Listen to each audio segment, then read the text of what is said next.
Welcome to Season 2 of the SOAR podcast, the place for creative entrepreneurs who want to build healthier, happier, more profitable self-employed businesses. I'm your host, Ray Hyde Cornell, business mentor at Chiron Consulting and CEO and senior copywriter at Cornell Content Marketing. Get ready to soar.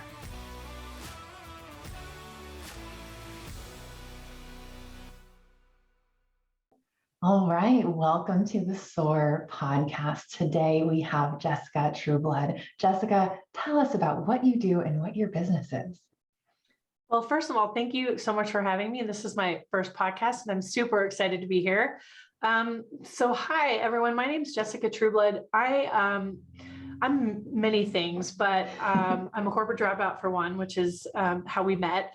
I also do, for the main part of my business, I work with Etsy sellers. So I'm an Etsy coach. And if you're like me, you didn't know that there were such things, and there are. So there are people like me that help small businesses, people that want to sell on the Etsy platform, learn how to do that. So that's one part of my business. I'm probably the newest one. I also have my own shop, and I do woodworking, which is kind of random, like you wouldn't necessarily think, but right to the left of where we're speaking is my woodworking studio.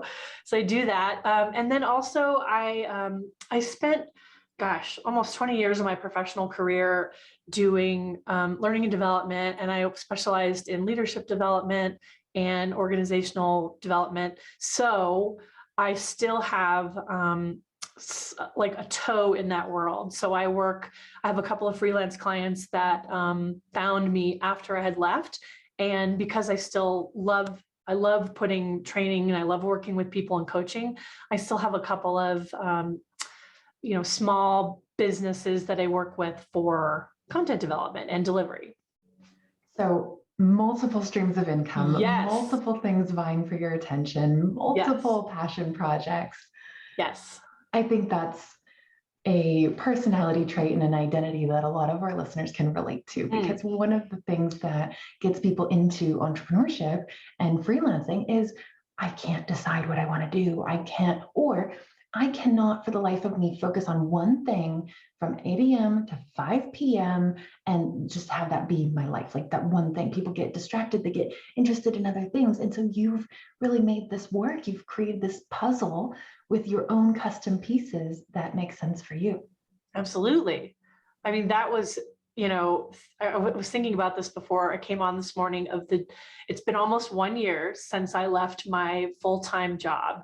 It's coming up at the end of April, and reflecting on how different life is. I'm still busy. I'm still working. Maybe I work more. I probably do, but every day is different, and I get to decide how much energy I'm putting into one thing, or if something is feeling like it's burning me out. I have several other things that I can pick up, and because I have this like ADHD brain, I also probably in the background have 4 or 5 different things that I've started but haven't finished or haven't completed or launched. So I can always go take a break and work on one of those things too.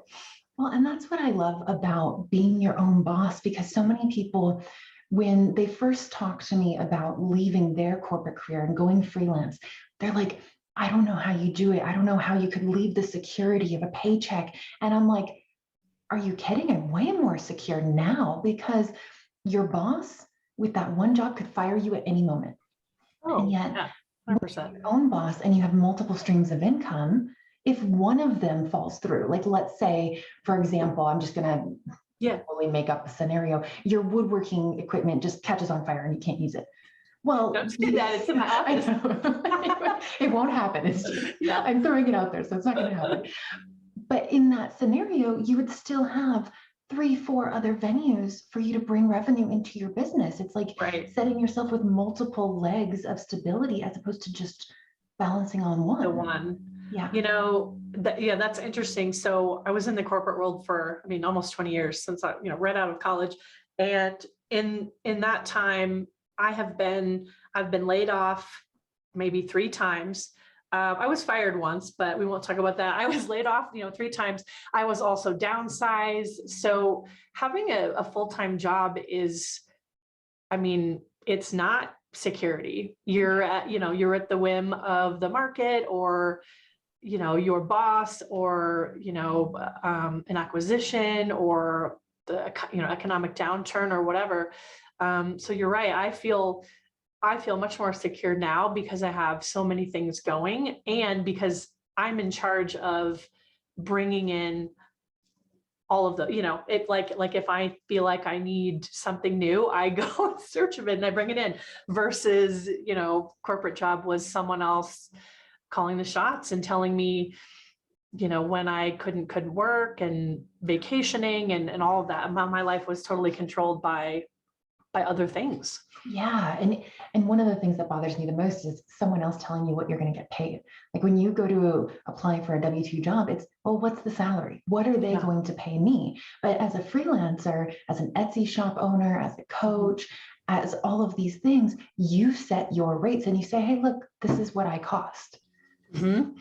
And that is so liberating. Yeah. And hard, right? The first time that somebody asked me how much I charge for freelance work, I had no answer. I had no answer. And I even said, you know what, can I get back to you? I'm just starting my business and I'd like to put some thought into that. And I scrambled to think, I get to say how much my time is worth now.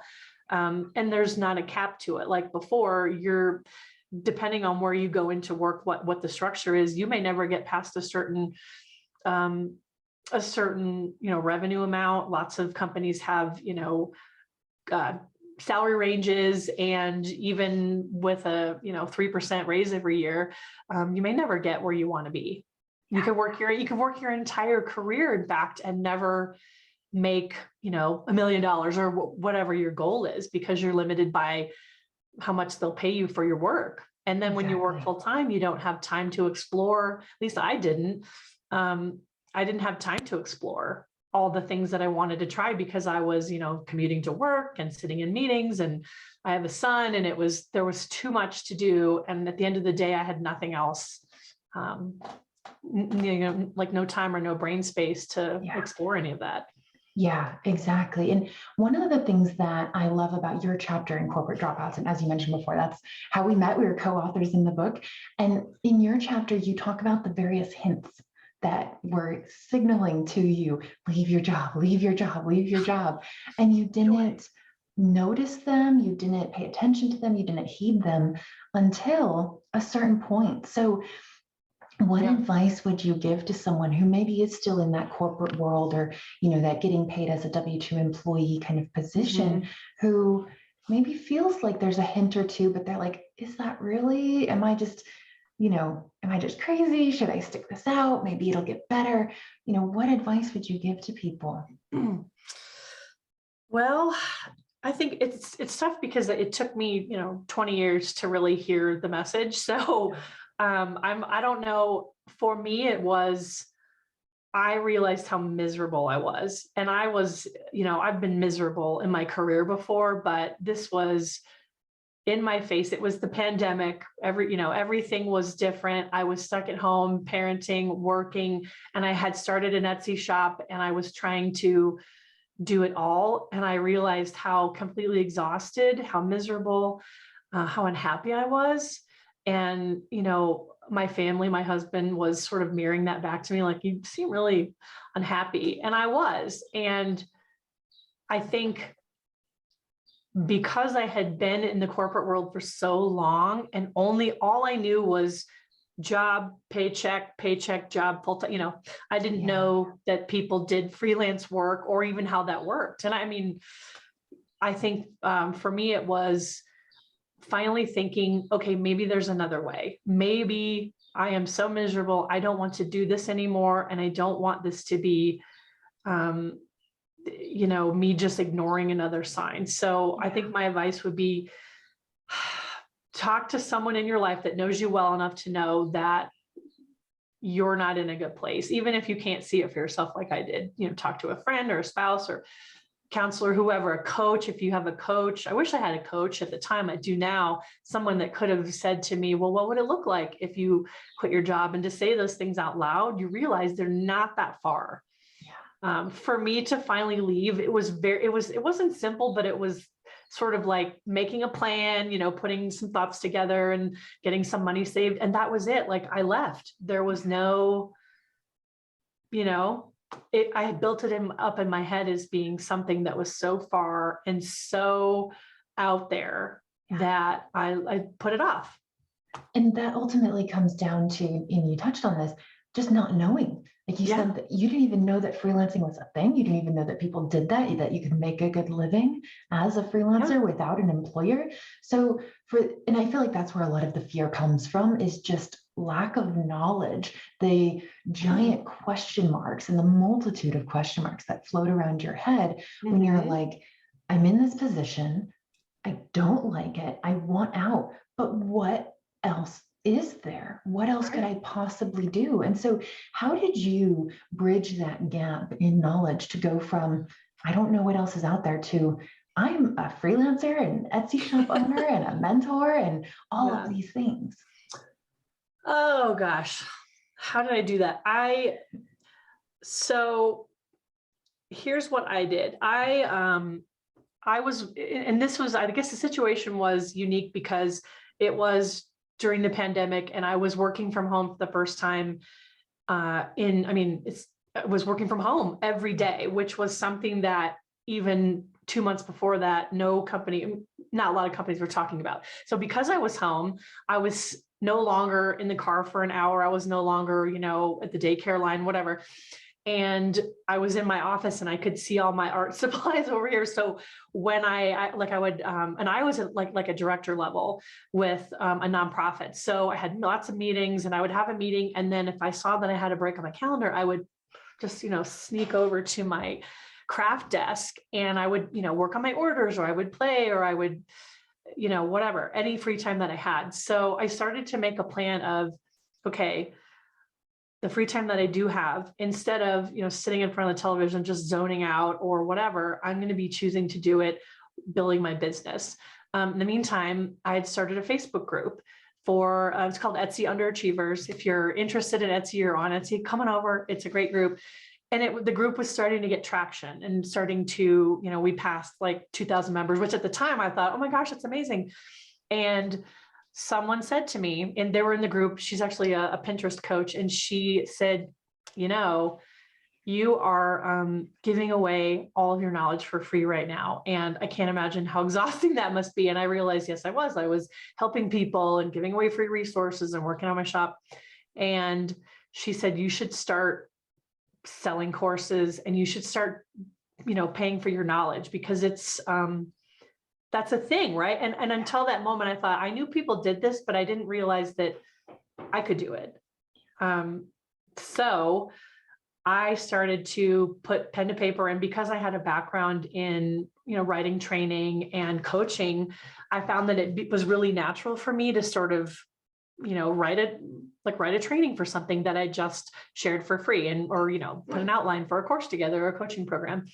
And I started a membership group, which, to me was the lifeline that I was looking for, because then it became reoccurring revenue.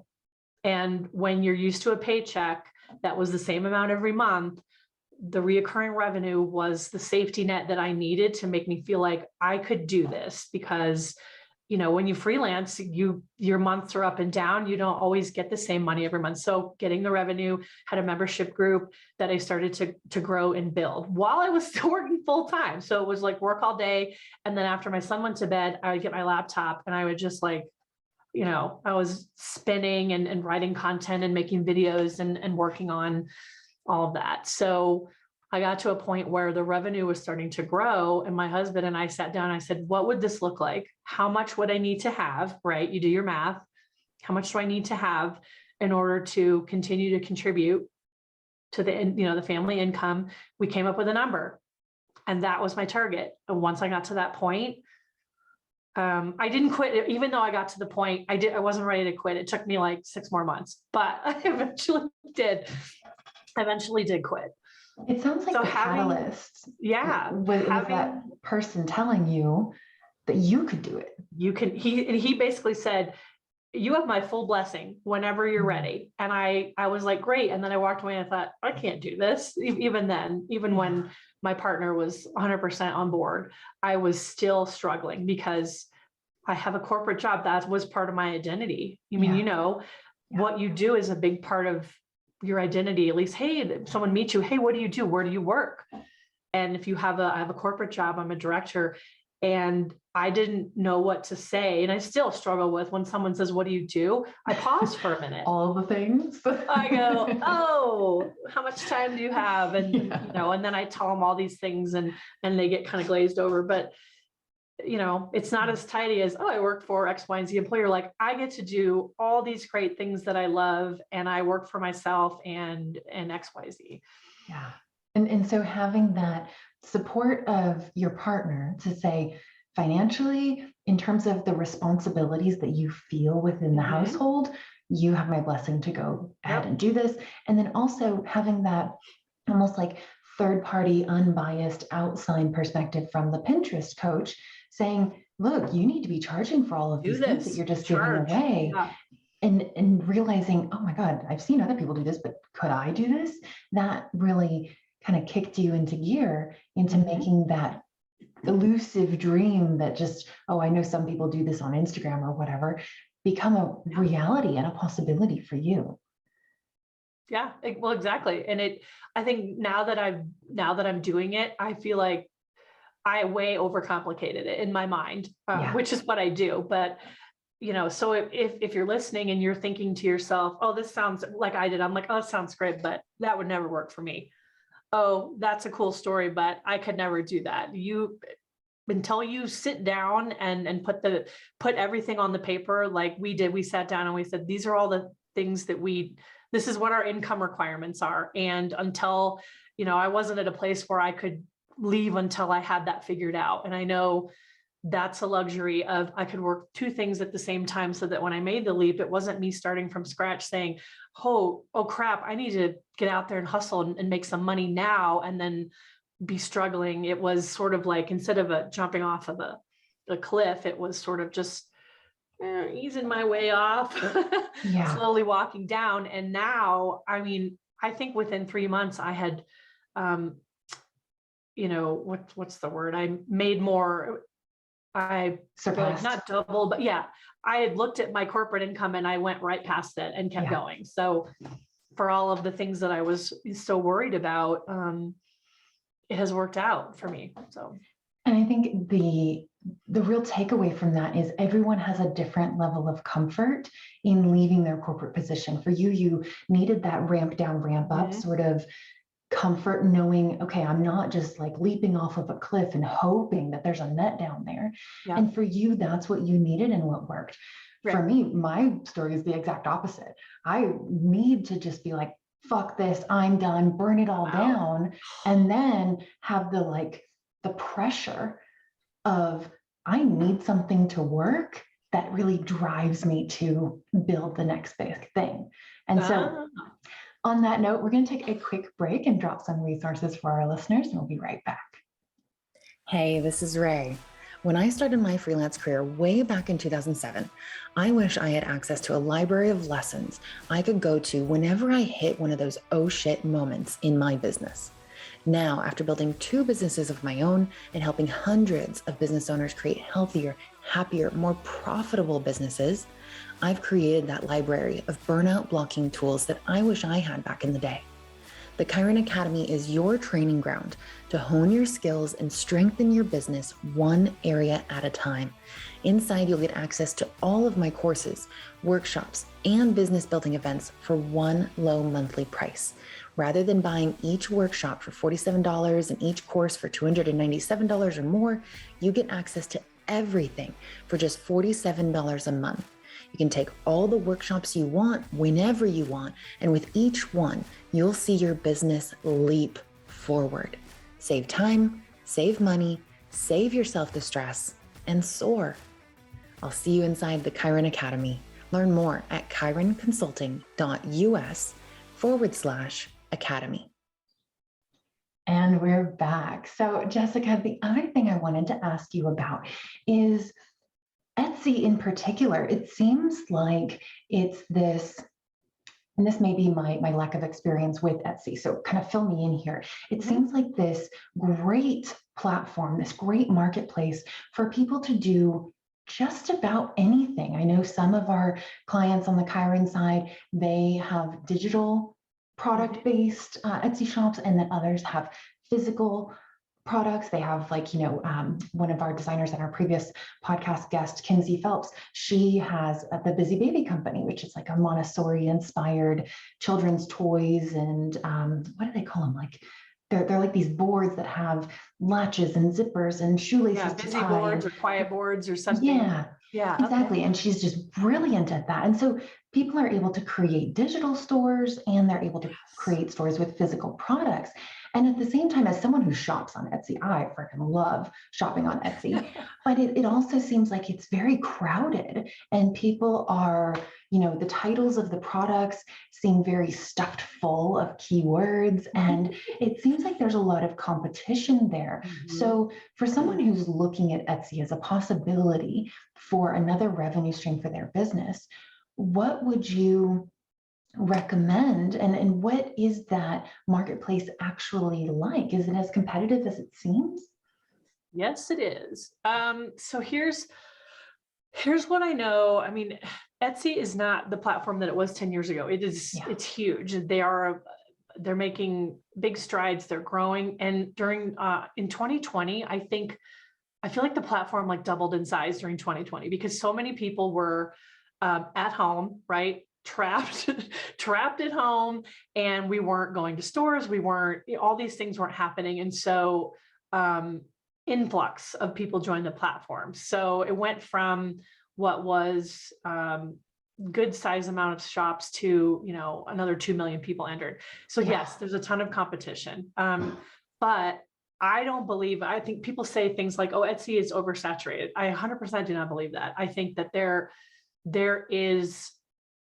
there's plenty of buyers, and the platform is changing and growing all the time. So if you're interested in having an online shop, Etsy is a great way to sort of get your foot into e-commerce, because you don't need to know anything about web design, which I do not. You don't have to know anything about, if you want to, you can do social media, but the whole point of paying Etsy, right, is so that they bring traffic for you.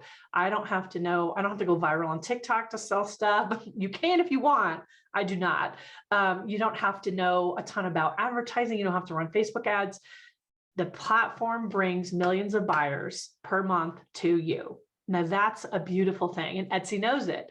So it's not cheap. I mean, it's not the most expensive platform, but it's not the cheapest, because they know they have a good thing going. So if you're interested in selling on Etsy, the first thing I would say is 100% you can do it. Even if you're looking at the platform with millions of shops and thinking it's going to be too much, there's plenty of space for you. You need to pick something that you are passionate about. The first shop that I opened back in 2018, I Googled quickest way to make money on Etsy or something, I don't know, passive income, blah, blah, blah, Etsy. And all these videos came up telling you that the way to do it was, I don't know, digital downloads or whatever it was at the time. And that is a way to make money, but I didn't care about it. I don't know anything about it. I threw some stuff in my shop and kind of walked away, and I was like, I'm going to make $1 million. And I did not. I had no passion or interest. I was not a designer. I did not care. So don't do that. If you're passionate about digital products and who the customer is for those, Etsy is a great place to do that, because you don't have to have inventory, and you do the work up front and you put your work out there. But don't just do what you think will sell. Yeah. Have some passion or interest in what you're selling. Do some research. How many shops are selling this? What kinds of ideal customers are interested in this product? Do they shop on Etsy? I mean, at this point, I think most people shop on Etsy or have. So it's not, it's pretty easy to find your customer there. And then join an amazing Facebook group like Etsy Underachievers and get some, learn the basics, because stuffing your titles full of keywords is not the way. And the other thing is Etsy is not really the place for, in fact, they're not supposed to be for drop shipping and reselling things. It's really for handmade items. That includes digital art, printables, all of that, logos, and for what's it called? Vintage. So things that are over 20 years old, you can sell those on Etsy. So if that helps anyone out there, there's a lot of leeway there, It's interesting that you say that, because when I've purchased some things on Etsy, I'll hear back from the seller, oh, I just sent this off to the manufacturer, they'll have it printed and shipped to you in 6 days. And I'm like, wait a minute, I thought you were making my thing. So tell me a little bit about that, because I feel like that's one of those things that it can be an intimidation factor, where if people have been shopping on Etsy, which the great thing about Etsy growing so big and there being so many merchants is it's also brought in way more customers. So the supply and demand is really balanced there. So don't let that scare you off. But also, if someone sees, oh, well, this person has a printer and a manufacturer who handles all of the shipping, and I need to have those connections, I need to set up that scale of business. Sounds like what you're saying is that's not true. Like, do something that you can do with your own hands from your own home. You can start small, you can keep your volume low while you kind of figure out your processes and your kinks. Is that the case? Yeah, no, I think it's easy to, it's what is that? The like imposter syndrome, or when you go to Etsy and on the first page, when you do a search, there's a shop with 20,000 sales, and you look at their pictures, and I've even, looked at other Etsy coaches that have, $50,000 equipment in the video behind them, where they're like, embroidery machines going 24/7, or like a woodworking laser that's $10,000, and I have mine are like hand tools, So wherever you're starting, that's fine, right? We're not all jumping in and becoming Apple and Nike and Microsoft on day one, right? So right, I mean, that's the thing. Like, it's easy to see a shop and think, oh, they're so far ahead of me. Maybe they started 10 years ago when Etsy first opened, and they have a staff now, and they have been, we don't know. And oftentimes maybe that's not even what customers want. Like when I go on Etsy, 100%, I want handmade things. I don't want something that's made by a machine. That's not why I'm going to Etsy. If I want that, I'm going to go to Amazon or eBay. Exactly. And we're not, and it's not Amazon. I think because of the size, I do think that Etsy has lost a little bit of what it used to be. And there are a lot of people selling on not a lot. There are some people selling on the platform that frankly should be elsewhere. And maybe that will change. There's a lot of things happening at Etsy right now, and hopefully we'll see some of that change. But don't let that discourage you, because for every, one shop that's drop shipping from, overseas, there are 50 others, small businesses, hardworking, working part-time, moms working from home, people like me trying to leave corporate America, that just love to make and create, and we want to make money. So don't let that keep you from trying it. And here's the other thing, you have to give it, you can't quit after a month, because I see that too. They come in, they put a shop up there, they try to run some ads, and then they're like, Jessica, I give up. I didn't get any sales. And you realize it's been a month.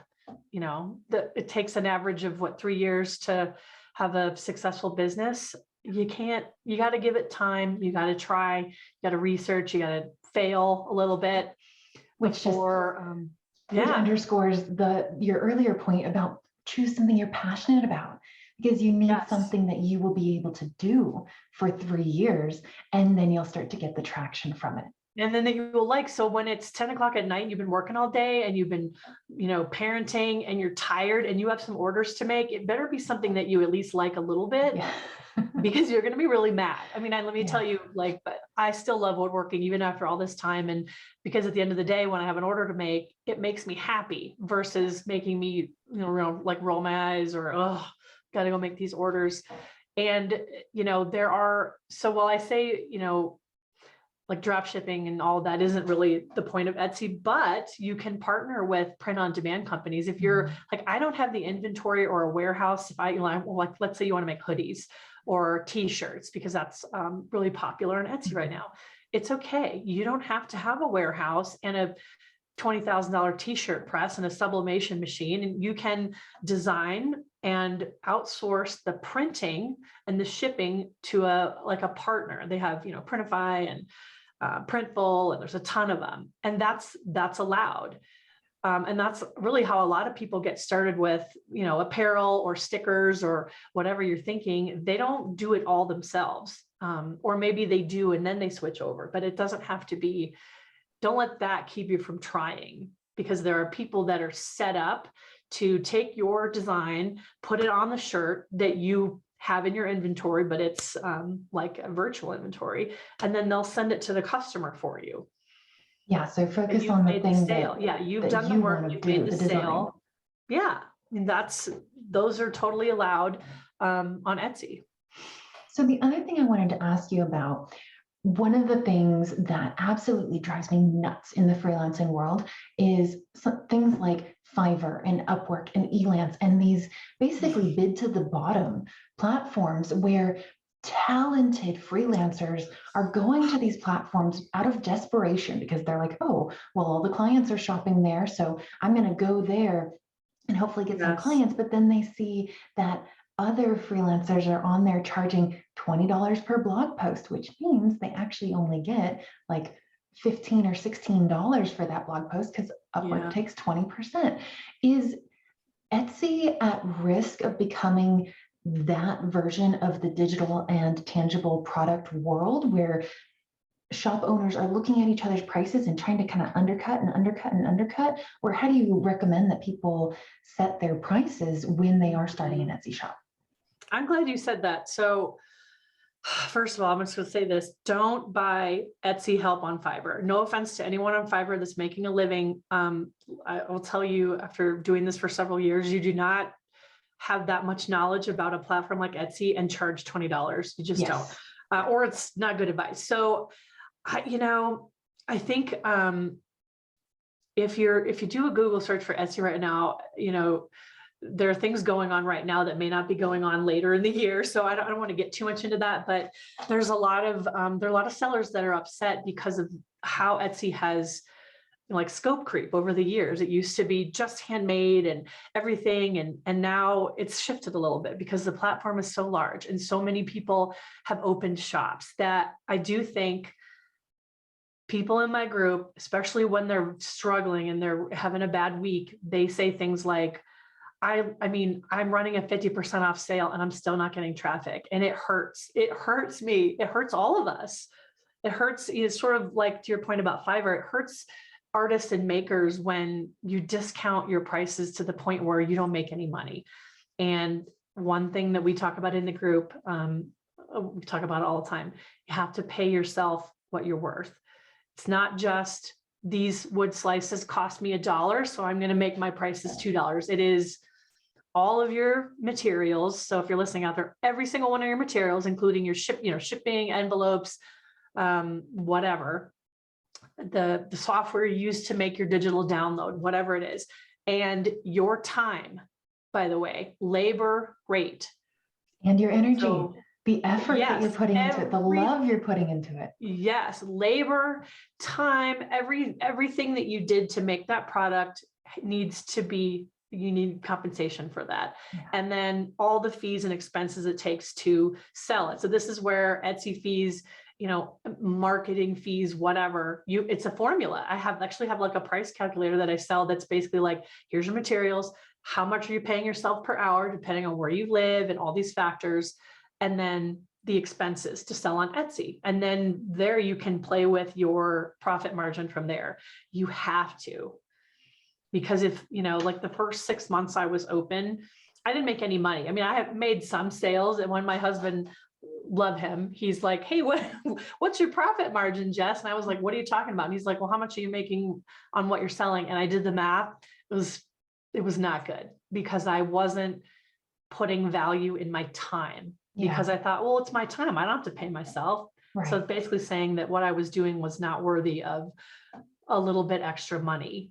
Exactly. And that's how I felt. And a lot of artists and makers on Etsy, they're hobbyists, or maybe they start that way and they don't know anything about running a business because no one ever taught you. I didn't learn in college how to be an entrepreneur. Any of my 2 degrees, never did anyone talk about this. Yeah. And so you go from like, oh, I love to crochet to, oh my gosh, I'm going to make these things for a living. and you Yeah. don't know how. And then you realize that you've been spending hours and hours making blankets and you're only getting $3 back on your sale or whatever. It's demoralizing. Exactly. And so many people will tell me, oh, well, all it costs is my time. Well, your time is valuable. Your time is your most valuable asset because you can always buy more yarn. You can always buy more sequins. You can always buy more wood.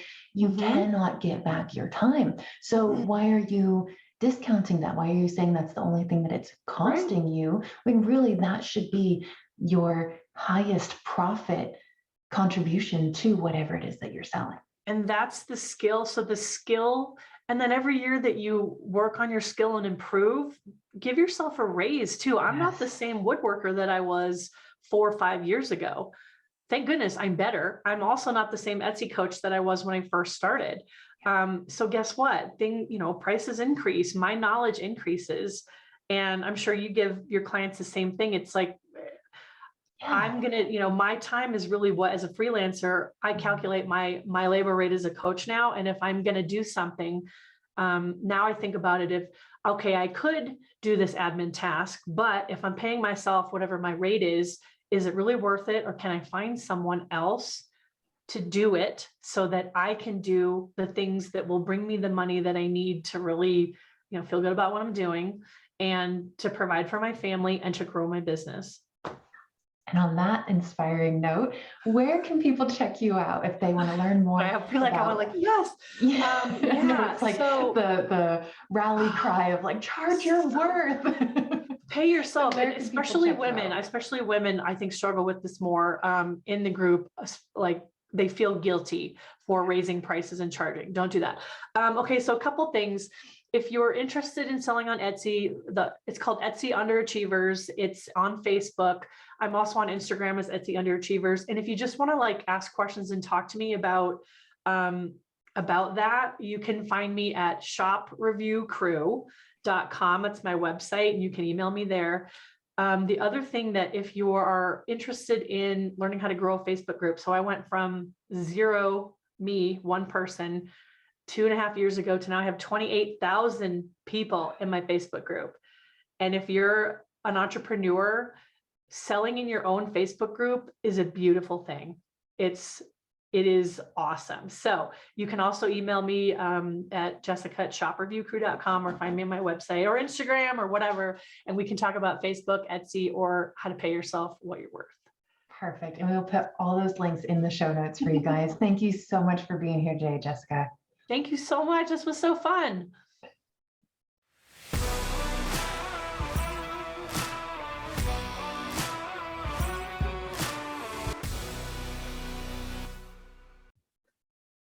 Hey, Ray here again. Thanks for listening. If you liked this episode, please subscribe and rate us in your favorite podcasting platform. Want to be a guest on the show or know someone who has an amazing story of entrepreneurship? Apply on our website at chironconsulting.us/podcast.